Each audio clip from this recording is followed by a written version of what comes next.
Joining us now, former Deputy National Security Advisor Victoria Coates. Victoria, it's hard to read. Kudos to the Trump administration and our men and women in the military and in leadership there. But it is still hard to read where we are in this conflict. The only thing that you can really count on is watching, quite frankly, the markets and seeing where, say, the price of natural gas and Brent crude and West Texas Intermediate are. How do you read what is happening now? Well, Dagan, Brian, there's some other metrics we can look at. And as Greg was just reporting, we're starting to see a dramatic drop off, like 75% less rockets and missiles are being fired off now than were overnight into Saturday morning. And so what the Air Force and this joint operation with Israel has done is really extraordinary. I mean, they've systematically used stealth fighters over the course of the last 5 days to take out the stockpiles of missiles, the missile launchers, and now they're going after the production facilities. So I think we should watch that number very carefully, because as particularly the missile defense systems get destroyed, then we can fly anything we want over Iran. They won't be able to do anything about it. We can fly a helicopter.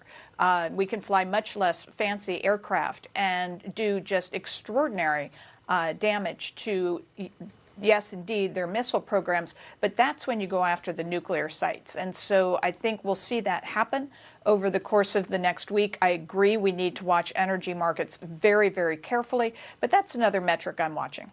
You know, how much does it matter? Greg Palcott mentioned that they haven't, I guess, officially announced a new leader yet.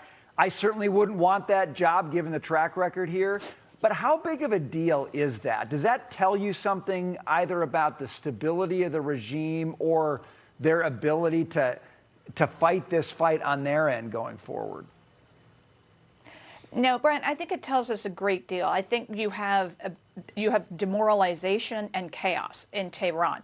They're terrified to meet, especially after that second meeting got bombed, and they're terrified to talk on the phone. So how do you communicate? Do you make ex-posts? Some of them are doing that some of them conflict with each other. So who's making a decision? I mean, it's very hard to see that. And so you have this period of chaos for the Iranians. That's our sort of maximum opportunity to press forward with our advantage. And what's interesting to me is that no one is stepping forward. You don't see, a charismatic IRGC general, for example, or a really powerful cleric. One name that's been tossed around is Hassan Rouhani, the president of Iran from 2013 to 2021, who negotiated the Obama-era nuclear deal. But I don't see him putting his head up above the waves, as it were, because, as you say, there's not a real strong life expectancy for this position. Can we talk about the natural gas, particularly the LNG shortage that is beginning to happen? And it's a very severe price spike as well, particularly for Europe, as those nations scramble. The conflict in Iran, it started, one of the kind of hallmarks of the beginning of this conflict was it's the second largest natural LNG export facility in Qatar was shut down. But is the United States in a position to be able to help out with LNG supplies at this point? It really wouldn't maybe help bring down prices, though. No, I think what we could do is exactly that. We could help with supply. And so, yes, Qatar stopped production 3 days ago. They declared yesterday force majeure that they cannot fill their contracts because they can't get their product onto the water and out of the Strait of Hormuz. So that's a huge loss for global natural gas markets. Now, the good news is U.S. production is ramping up. The policies that President Trump, Secretary Wright, and Secretary Bergen put into place a year ago are starting to expand production. but it's going to still take a little bit of time. And this is where the foolishness of Europe in continuing to buy Russian gas during the now 4+ years, we've entered the 5th year of the Ukraine war. They're still buying it. And now they say, oh, because this has happened, we're going to have to buy more Russian gas.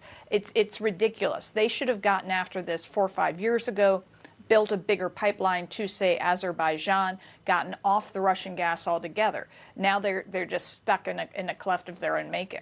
I just got about 15 seconds left, but I'm curious, how big of a deal is it that we've sunk like 30 of Iran's ships? Is their Navy basically done at this point? How many more are left to go? Well, I think we've got a fair amount to go, but we've proven that they're defenseless against us. So we can get rid of that menace. That really reduces their ability to close the Strait of Hormuz. That should increase confidence that we can start shipping back up. All right, Victoria Coates, great analysis. Thank you very much for that. Thanks, guys.